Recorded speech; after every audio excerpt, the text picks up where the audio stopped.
Good evening, everyone. Thank you for joining me tonight on a Wednesday evening. I'm going to be here for the next 30 minutes to discuss tests that are available to us when we have difficulty falling pregnant. While I wait for more people to join us, I'm going to start by introducing myself. So I am a fertility specialist and a general gynecologist in Melbourne. I have been training or working in the field of gynecology since 2005 and in the field of fertility medicine for the last 10 years. I am doing the Melbourne IVF live Q&A tonight on fertility testing and investigations. And I will go through a little bit, before I take on the questions, a little bit about when we're going to do these fertility tests and what the fertility tests are. So the first thing to make clear is that there really is no true test of fertility except for a baby.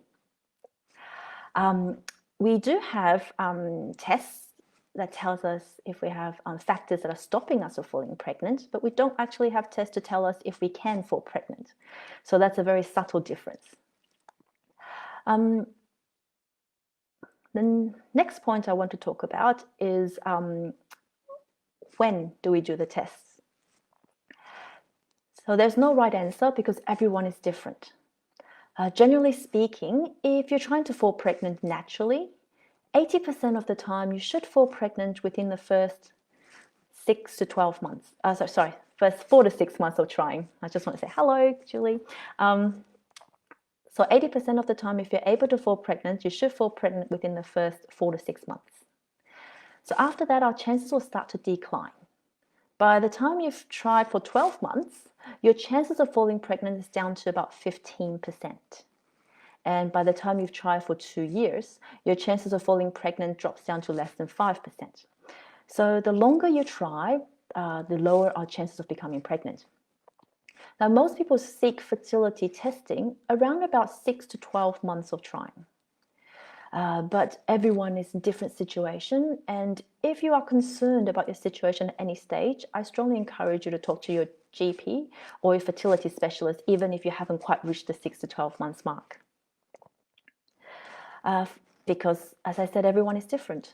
So, for example, if I have a 32-year-old lady who's been trying for 6 months for her first pregnancy, I know that she's in a very different situation and a very different frame of mind compared to my 39-year-old lady who's been trying for pregnancy for the same 6 months. And again, that's very different situation, a different frame of mind to my 35-year-old lady who fell very easily pregnant with her first 2 children within 2 months of trying and has been now unsuccessfully trying for the same 6 months. So if you are concerned about your situation at any time when you're trying for pregnancy, it's very appropriate to have a conversation with your GP or fertility specialist to discuss your appropriate testing. Now, when we look at fertility testing, we can look at it in different compartments. So I've got a visual aid with me today. So this is my visual aid, my uterus. And we've got ovaries and the fallopian tubes, and this is the vagina. So the first thing we need to fall pregnant is an egg to be released from the ovary, just here. So there are usually 3 things we like to know about eggs. And the first thing is, are we ovulating? Are we releasing that egg from the ovary?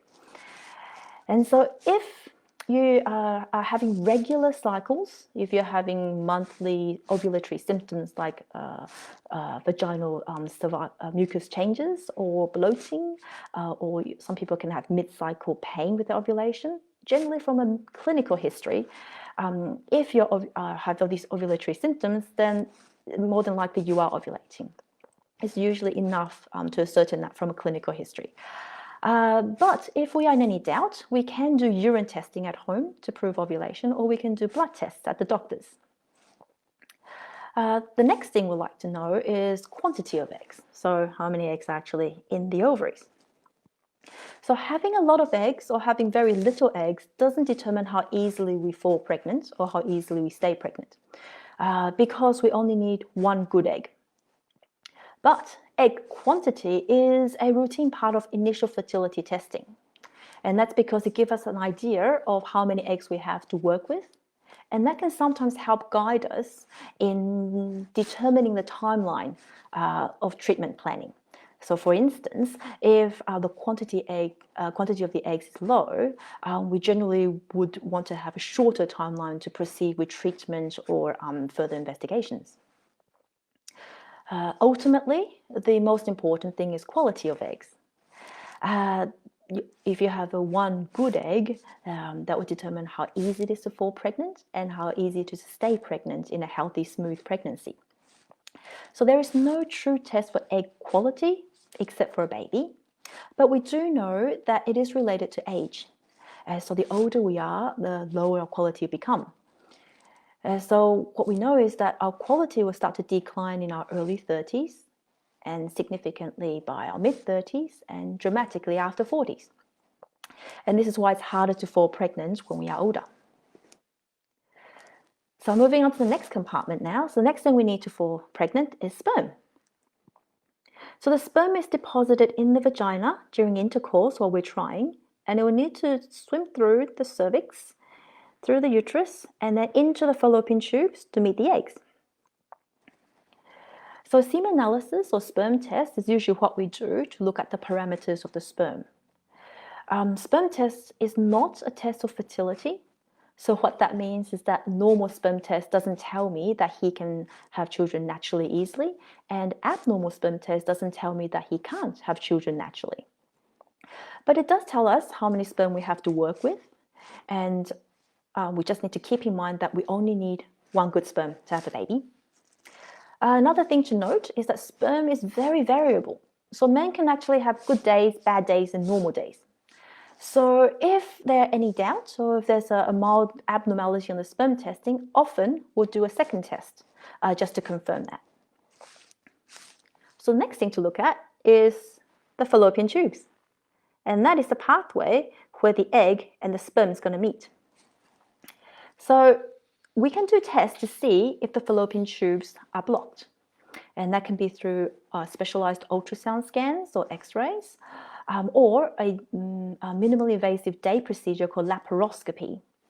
And that's when, either scan or laparoscopy, that's when we're going to flush some fluid up through the cervix, and we're going to watch that fluid flush out the fallopian tube. If it comes out, it means that it's not blocked. If the fluid stops, that means it's blocked. The next thing we look at is the uterus. Once the egg and the sperm meet in the embryo, they need to fertilize. The fertilized egg will need to travel back down to the uterus to implant. If it doesn't travel back down and implants in the fallopian tubes, then that's when we get an ectopic pregnancy. So to help the embryo implant in the uterus needs to be free from diseases, lumps and bumps inside the uterus. So things like polyps, fibroids. And there can be other structural abnormalities that can stop us from falling pregnant, like little septums or adhesions or scarring inside the uterus from previous procedures or infection. So we can do specialized ultrasound scans to look for that, or we can do a simple day procedure called a hysteroscopy, where we put a camera into the cervix to look into the uterus. The next thing to think about is the environment that the uterus is sitting in. So the environment in the pelvis and the rest of the body. So in order for pregnancy to implant and establish itself, we would like the pelvis to be free from diseases. So inflammation is one of the major things that can decrease our chances of implantation. Conditions like endometriosis in the pelvis can contribute to inflammation. Hormonal diseases like thyroid dysfunction, clotting disorders like thrombophilias, and other conditions that can affect the body's immune system, like autoimmune diseases, they can all decrease the embryo's chances of implanting in the uterus. So these are not routine tests that we do on everybody, testing for these autoimmune or inflammation processes. These tests are usually done based on your clinical presentation and your symptoms. I'll just put this down. So that's sort of the general first-line fertility testing that we generally do to investigate someone when they're trying to, having difficulty to fall pregnant. And just got some questions that's been sent through. So the question that's sent through ahead of time from someone who asked, does a low AMH level make getting pregnant harder? So AMH is a blood test for egg quantity. So I was talking about before about tells us the number of eggs we have to work with. So quantity does not correlate with quality. Having lots of eggs or having very little egg doesn't necessarily tell us how easy it is to fall pregnant, because we only need one egg. So as long as you have that one good egg, it doesn't matter if you have 20,000 eggs left or 200 eggs left. So generally speaking, no, a low AMH does not make falling pregnant harder. But we do know that the quantity of eggs also drops with age. So the older we are, the lower our AMH tends to be, and what comes with with older age comes with poorer quality as well. So often we do see women with lower AMH tend to have more difficulty falling pregnant because they are typically older. But in a younger woman with lower AMH, that's not necessarily reflective of a lower quality. So it's we tend to think of quantity and quality separately.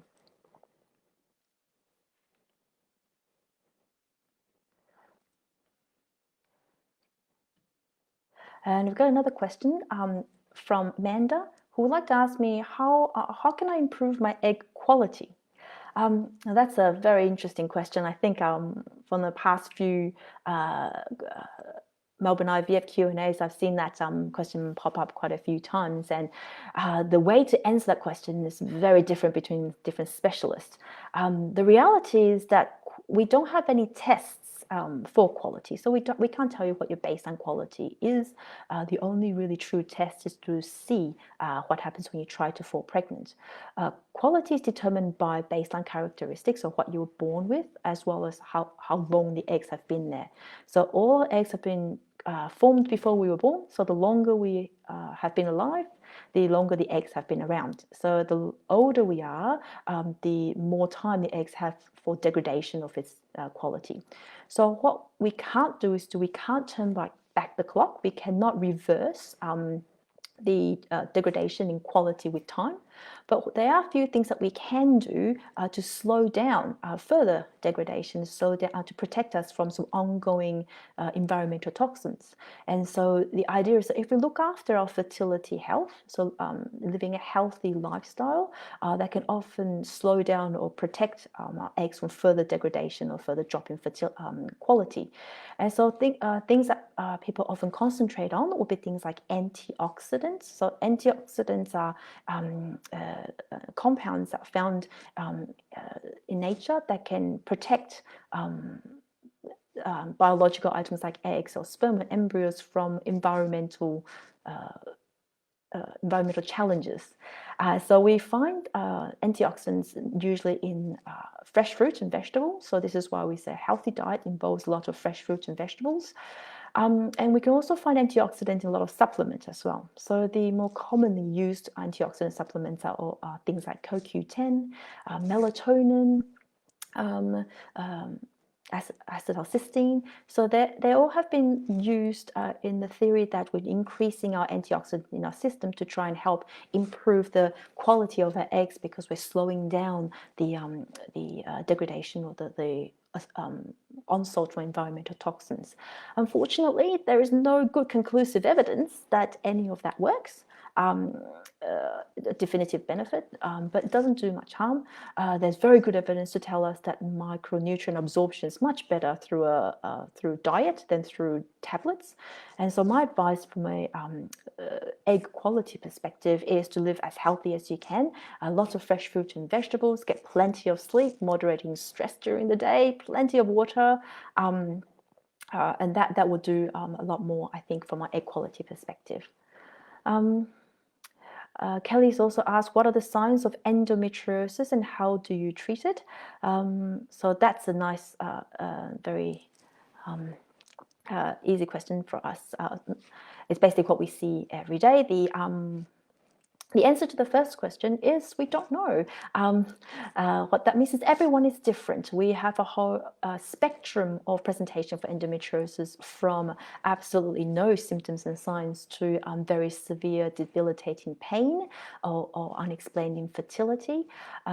This is why endometriosis is notoriously difficult to diagnose.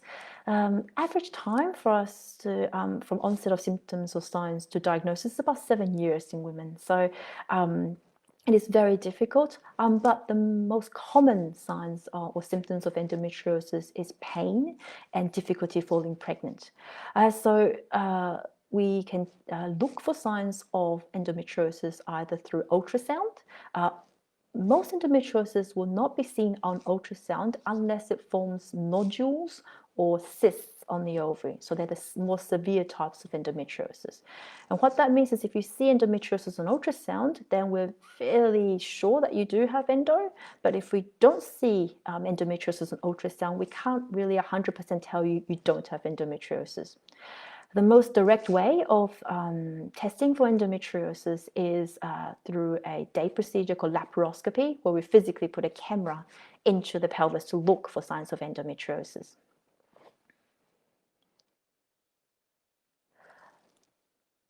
And Lani is asking when I would recommend ICSI to be used. So ICSI is a single sperm injection, essentially where we select out a single sperm and inject it through the outer shell of the egg in an IVF treatment to help fertilize the egg. So the question is, when would you recommend ICSI to be used? So the rule of thumb is that if semen analysis parameters are abnormal, then that may mean that the sperm needs a bit of helping hand to fertilize the eggs, and that's when we would physically select out the sperm in the laboratory and inject it into the egg. The other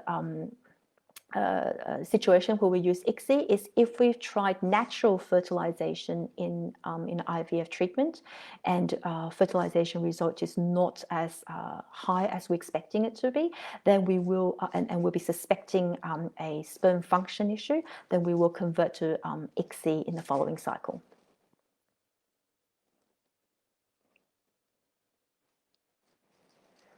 Now, Lim would like to know my views on egg freezing for female patients with no major health issues, but age is catching up. Lim, it's a very interesting question. Generally speaking, we would encourage not to freeze eggs over 40, but that doesn't mean we don't freeze eggs in women over 40. It does depend on the individual situation. I strongly recommend you have a conversation with a fertility specialist. The general rule of thumb is that the more eggs we freeze, the more chances we get when it comes time to thaw them, and the younger the eggs we freeze, the higher the chances. And therefore, if we have a lot of eggs and at a younger age, then our chances will be very high. If we have very few eggs and at older age, then our chances will be very low. We may freeze many eggs, but at an older age, then our chances may be moderately low. Or we have a few eggs but very good quality at a younger age, then our chances will be higher. So it does really depend on an individual situation. The reality is that if we want a good realistic chance of a baby from 40-year-old frozen eggs, we might need to be looking at multiple cycles to get enough eggs in a 40-year-old to get a good chance. We're probably talking about over 30 eggs frozen for a good 50% chance of having a live birth from these eggs. My views are that I think it is a choice. It is an informed decision. So I would strongly encourage you to have a conversation with your specialist. Main causes of secondary infertility is what Amanda's asking. Well, that is a very good question, which I probably won't have hours to answer. Main causes of secondary infertility could be confined to any of the compartments I've been talking about. So essentially, you can actually have ovulation issues if someone develops polycystic ovarian syndrome later down the track after they've had a baby before. You can have issues with blocked tubes. You can have issues with sperm. You can have issues with the uterus. You can have issues with the pelvis, as in things like developing adhesions from sexually transmitted infectious diseases, or developing more severe endometriosis and things like that. So in order to answer your question about the main causes of secondary infertility, the easiest way is to actually do fertility testing. So that would be looking at the eggs, looking at the sperm, looking at the fallopian tubes, uterus, pelvis, and the rest of the systemic body system. And that will help us answer the question, what is the cause of that particular couple's secondary infertility? Helen had a very interesting question, but could you develop endometriosis even if you have previously fallen pregnant? The answer to that is yes. Yes, people can have a tendency to have develop endometriosis, but the question is, did they have endometriosis at the time of their first pregnancy? Unless they've had a laparoscopy right before they've fallen pregnant for their first pregnancy, we won't know that, because endometriosis, as I mentioned before, is notoriously difficult to diagnose. So they can actually remain hidden for years and years and years without being an issue. Endometriosis, two main problems. One is pain, and two is difficulty falling pregnant. And so if you don't have pain and you're not trying to fall pregnant, we would have no reason to suspect endometriosis. If you have pain, or if you have difficulty falling pregnant, whether that is you've had previous pregnancies, or whether this is your first pregnancy, trying for your first baby, then we'll go looking for endometriosis in that situation. So the answer to your question, Helen, is yes, you can. Brianna asked a very specific questions about Melbourne IVF use laser for ICSI. So the answer to that is yes, we do offer laser-assisted ICSI. So to explain that for the rest of the listeners, so ICSI, as I said before, is where we select out a sperm and then we inject it through the outer shell of an egg in an IVF cycle under a microscope to help the fertilize into an embryo. And so the routine ICSI, so what we've been doing basically since its inception, is that we put a very fine needle, so a pipette will take up the sperm and into a very fine needle. Then we put the fine needle through the outer shell of the egg, and then we inject the sperm and the needle comes out. Sometimes we find in the laboratory that some eggs are quite fragile, so that when we put the needle through, we can actually damage the eggs, and they can sometimes degenerate because they're very fragile. So what we can do, and what we do at Melbourne IVF, is laser-assisted ICSI. So what we do is we actually use a very precise laser and use that laser to drill a hole into the cervix rather than using manual pressure of the needle. So we use the laser drill hole into the outer shell through the outer shell of the egg, and then we insert the sperm into that hole so that we cause less trauma to the egg in the laboratory.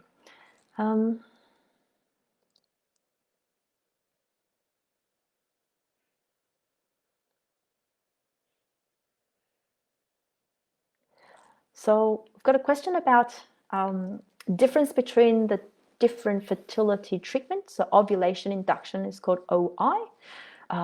Intrauterine insemination is IUI, and in vitro fertilization is IVF. So what's the difference between OI, IUI, and IVF? So those are the three main fertility treatments that we offer to couples who are trying to fall pregnant. So the easiest way is through my visual aid again. So ovulation induction basically means that we give you medication to help you release an egg. And around the time of egg release, we say, have intercourse, good luck. And that's when sperm is deposited in the vagina. The sperm has to make all its own way through the uterus and into the fallopian tube to meet the egg. So we're just helping from an ovulation point of view. We're not really doing anything from a sperm point of view. For IUI, insemination, is that we give you medication to help control the release of an egg. On the day of egg release, instead of having intercourse where the sperm is in the vagina, we actually take the sperm, we concentrate the sperm down, and then we insert the sperm directly into the uterus, so that we're saving the sperm this amount of distance to travel. So we're getting more sperm closer to the eggs. But the sperm will still have to make its own way. into the fallopian tube, and we still have to fertilize the egg naturally.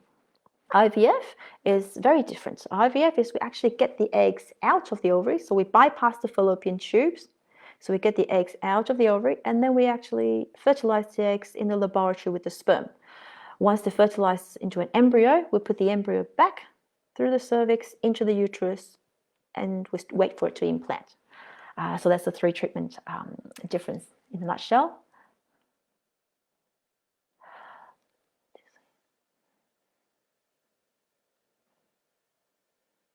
Tips. So Amanda's asking for tips when you are on a stimulation for better success when it comes to egg collection. Amanda's giving me a very hard question. So in order to have a successful egg collection, what we want is optimal stimulation. So first of all, we want to make sure you're on the right treatment regime, the right medication, the right dose.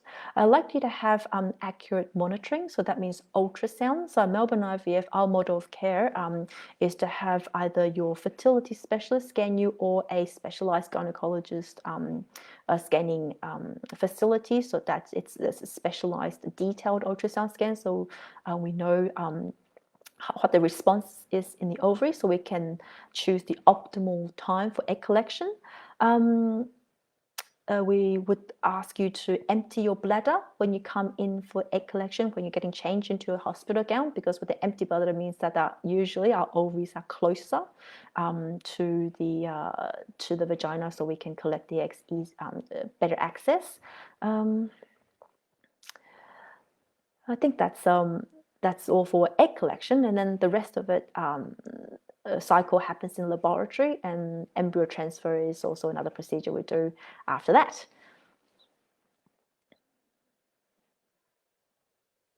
Okay, so it looks like I'm coming to the end of my 30 minutes. Before I go, though, I would like to have a quick chat, a few words about other fertility tests that people usually ask me about that we haven't really delve into. So there are other fertility tests that we do that are not appropriate for everyone. We usually offer them to specific populations with specific clinical presentations. So these are tests like natural killer cells, like something called endometrial receptivity array, or ERA, or microbiome assessment. And so I do have a question that's coming earlier about natural killer cells. So these are tests generally reserved for couples who have ongoing difficulty falling pregnant without a clear-cut cause, and have multiple unsuccessful IVF cycles. So these are further testing that we can do. And natural killer cells, basically, it's looking for presence of a group of immune cells in the immune system called very unfortunately named cells called natural killer cells. And it's a very difficult test to describe because there are different ways to treat for natural killer cells. Some tests in the blood, test, some tests in an endometrial biopsy. It's not really a test, as I said, suitable to do in everyone, and it may or may not offer benefit in some women, depending on the individual situations. Again, I would say discuss with your fertility specialist to see if this is a appropriate a test to do. The other test that I've been asked about is the ERA, so endometrial receptivity array. That we usually do that in women who have multiple unsuccessful IVF cycles, where beautiful chromosomally tested embryos who have no other known reason why they won't implant are just not implanting. And so this is when we test the changes that are happening in the uterus during a cycle, a uterine cycle, and to see if we are implanting the embryo at the right phase of the cycle. It's a fiddly test to do, and we have to send it away to a Spanish company to do the testing. The other test that I've been asked about is microbiome, so basically looking for the bacteria population in the vagina.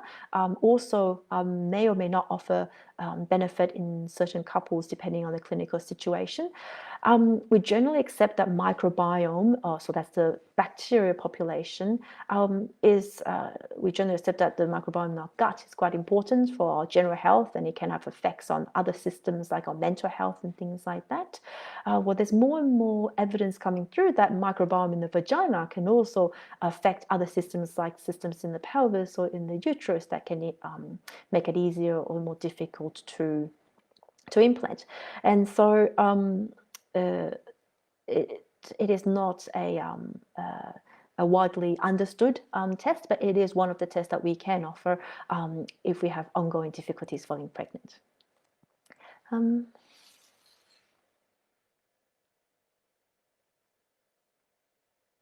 So I am just going to answer one last question, and then I'm going to finish up. Matthew's asked a very interesting question. He's asking, are there any non-medical approaches that can improve fertility? Yes, there are many non-medical approaches that can improve fertility. My favorite is try. So the more chances that an egg and a sperm has a chance to meet, and the less obstacles that are in the way, so that for example, fallopian tube's clear, there's no inflammation or diseases in the pelvis. So the more opportunities for an egg and sperm to meet, so intercourse at the right time, every month or most months, and the less obstacles with them to meet, is the most effective non-medical way to improve fertility. And so if you're looking for ways to improve, then definitely keep trying actively. I would say do some fertility investigations to make sure there is no obstacles to the natural conception process, and try. So good luck. I think that's my 30 minutes up. So thank you so much for joining me for my first Facebook Live event. Has been more fun than I was expecting it to. I hope you all have a good evening, and good night.